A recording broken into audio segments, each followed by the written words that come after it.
Adam. Right. Adam Sparks, Knox News. I'm sure you guys have gone over what you guys are going to do on game day. Will Coach Heupel be the primary play caller? Will y'all share that? How will that work? Yeah. You know what?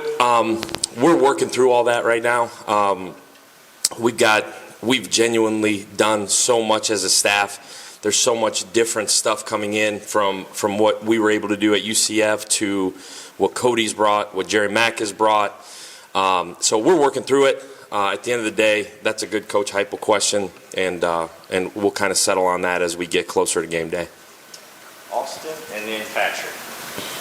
When you kind of incorporate all those different ideas, does that allow you at points in the season when you're getting a better feel for your team? Because I'm sure it'll get better as you play more and more games. That Jerry's able to bring something, or you're able to bring something from what you did at Iowa State or Illinois and other spots. Yeah, you know what? I think we've tried so much, and a lot of it has to do also with the tempo of play. We've tried to put in through spring and summer really all of those ideas. We spent a bunch of time pre-spring, spent a bunch of time in spring, spent a bunch of time in May. We didn't have the luxury to go out on the road. So spent a bunch of time of really tightening those ideas down. And as we tightened them down, we had all summer. The NCAA allows you now to be with your kids in the summer, allowed us to really, and primarily the specialized packages, the situational football, third down, red zone, kind of bridge those ideas together, put the plan in place through the summer and fall camp. And so now we have a grab bag of things we can go to. The tempo play, you try not to do a whole lot new week to week. Obviously, you end up scheming certain things to certain looks, to certain things you're expecting. But absolutely, I mean, Jerry Mack brought some awesome ideas. Cody brought some awesome ideas. Cody is kind of like my go-to on, man, how does the SEC do this? How do defenses attack certain things?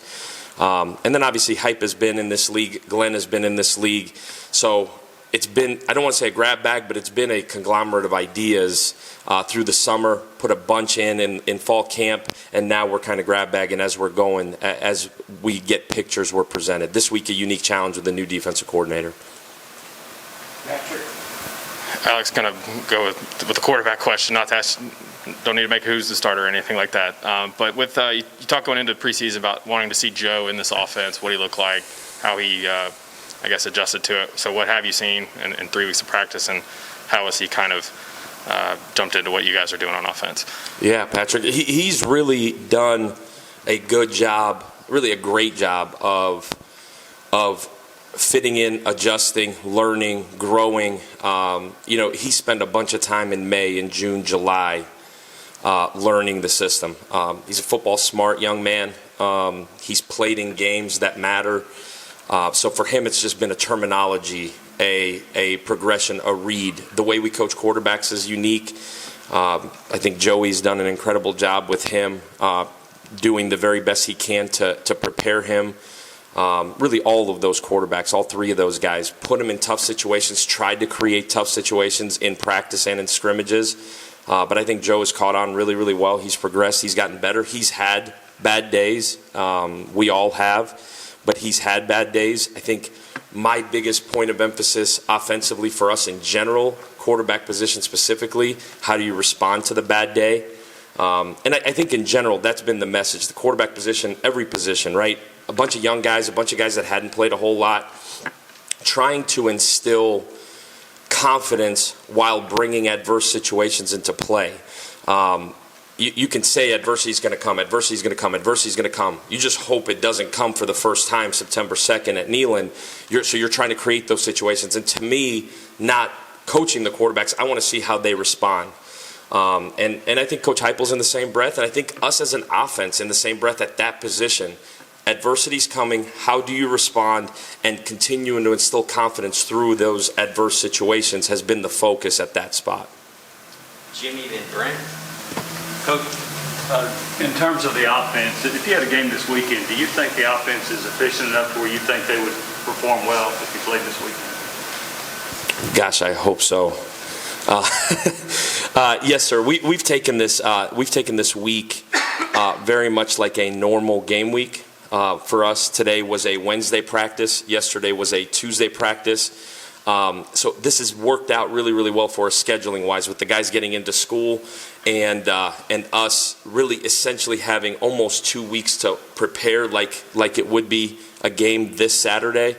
And honestly, us as coaches needed that to go through a normal game week before the normal game week. The players needed to see it. Again, the tempo of play, how we operate on offense.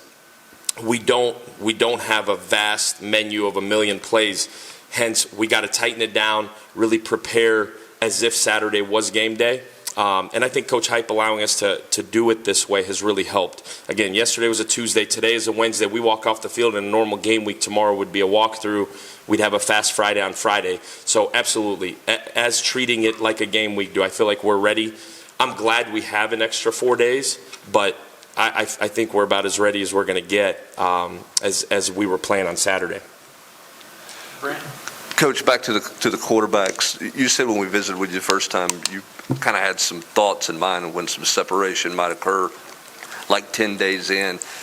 Without naming anything, has that competition kind of gone the way that you would thought in terms of guys separating themselves, or has it been more jumbled than you thought it would be through fall camp? Just kind of paint the picture of sort of how that competition has gone thus far, if you can. Yeah. Setup question. I got you. I like it. To be honest with you, tried to go in with a totally blank slate. All three of those guys have played a bunch of football, right? Hendon finished his career at Virginia Tech, started 23 games. You kind of had a feeling for what he was going to be because of what you saw on film. There's a ton of film to see. Harrison finished the season here. You kind of had a feeling, but he was a young guy. He was a freshman. You knew bullets were flying like any 18-year-old kid would. And then you had Joe, who had some body of work, not a ton of body of work. So went into a completely blank slate. Literally, those guys split ones, twos, and threes as we went through camp with a fourth. And we literally gave them all the equal opportunity with the best skill guys, with the best O-line. As we shuffled those skill guys and O-lines, gave them the best opportunity to be successful. I don't know. I at least personally, I tried to have a really clean slate. I didn't go into it with the hope that one guy was going to win it and another one wasn't. Obviously, you wanted to clear the situation up, but you genuinely obviously hope that there's three fully capable guys to go do it. And I truly believe that we have three fully capable guys to go do it. Who comes out first on game day? Obviously, leave it up to Coach Heupel and let him handle that situation. But I didn't go into it with a preconceived notion. I know probably maybe perceived that way by some, had zero thought of any of it. They're all three incredible human beings.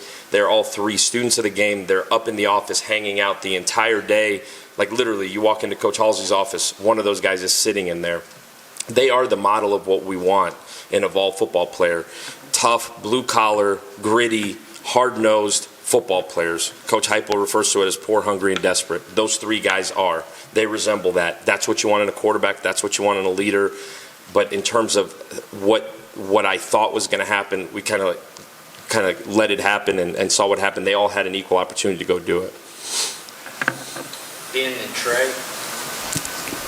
Yeah, Coach, when you met with us at the beginning of the month, you spoke highly about Miles Campbell. Just how have you seen him progress this month? And then what have you thought of Julian Nixon, the tight end? Obviously split out wide a bunch in high school more as a receiver, but what have you thought of him as a tight end this fall camp?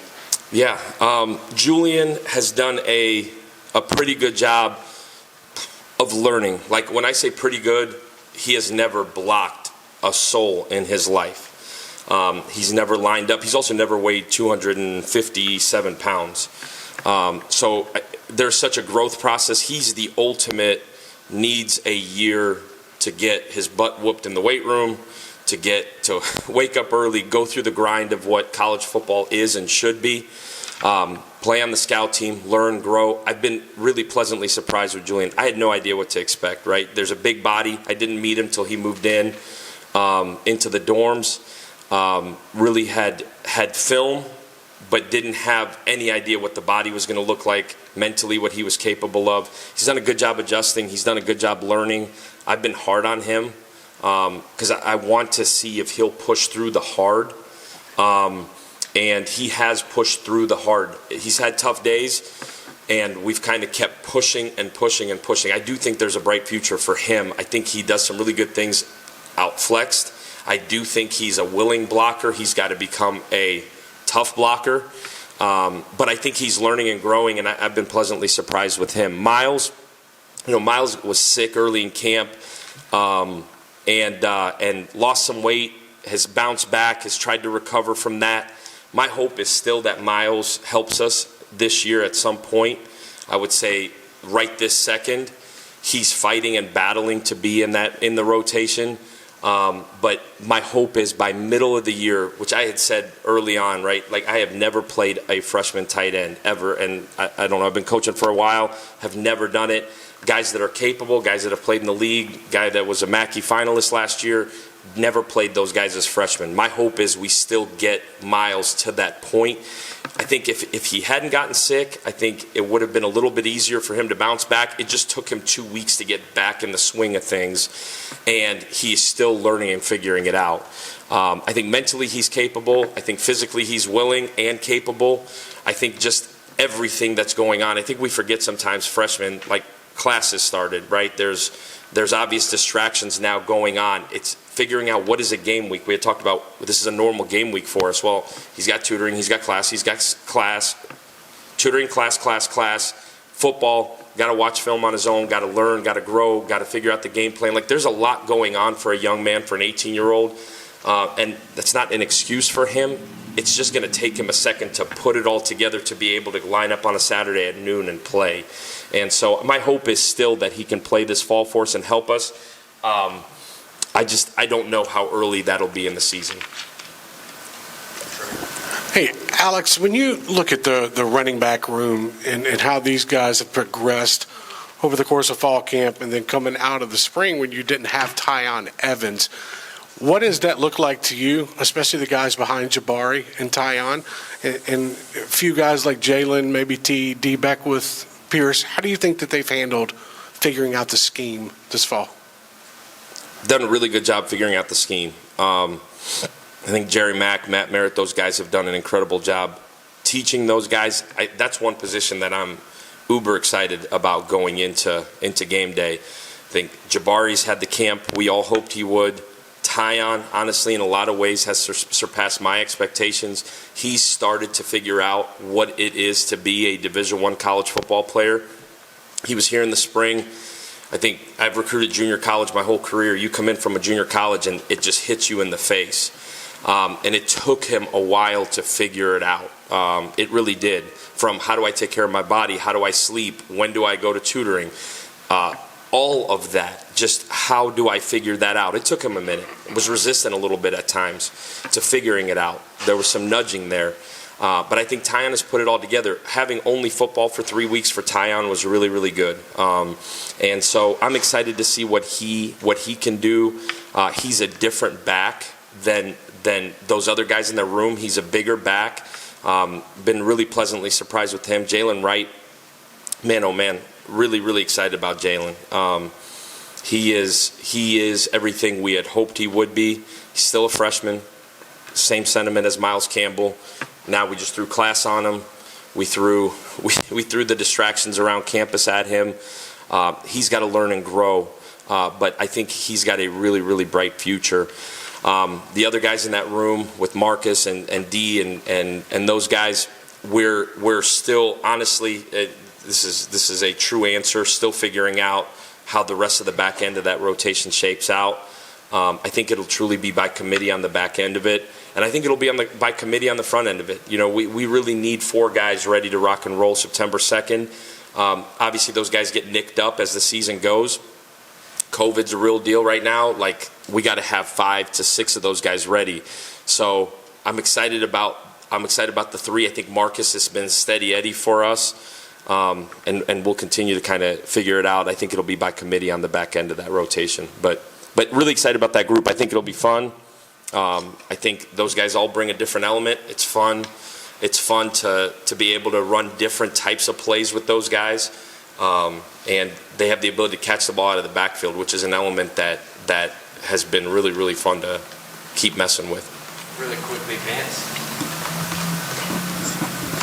Two quick ones. One, what kind of clarity or separation have you had on the offensive line, and any words on Bowling Green's defense that you might want to throw out there? Yeah, offensive line. I think we've started to kind of hone in.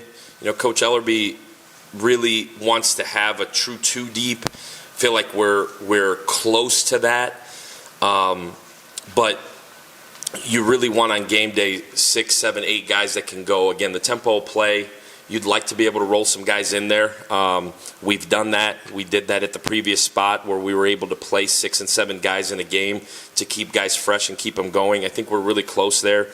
I feel like we've got somewhere between 7 and 8 that we feel really, really good about rolling with. But again, until bullets are flying and it's real, it's really hard to tell. There is some experience there. You feel really good. I feel as good about the O-line probably as the running back spot, where we feel like we've got a little bit of depth and we can rock and roll. Knock on wood, injury bug, but we feel like we've got a little bit of depth to be able to get through and plug. We got to stay healthy there. Bowling Green presents a challenge in the sense that new defensive coordinator that hasn't been a coordinator in a while. Last time he was a coordinator was at Weber State. Prior to that, Eastern Michigan. So a lot of unknown. You're watching film. He was on the staff. He was not calling the plays. So fun challenge for week 1. I think it's you feel like you've got some feel for what's going on, but I think a little bit of it will be figured out kind of as you go. We got to be consistent in what we do, and I think that'll be the sentiment all year offensively for us. What we do, consistency, playing harder than our opponent, and I feel like we'll be all right. But in terms of scheme, a little bit of a toss-up. They could come out and do whatever they please, and so it'll be fun. Ask me after the game. Perfect. Thank you. Thank you, guys. Go Vols. Does that mean Golesh is going to talk after the game?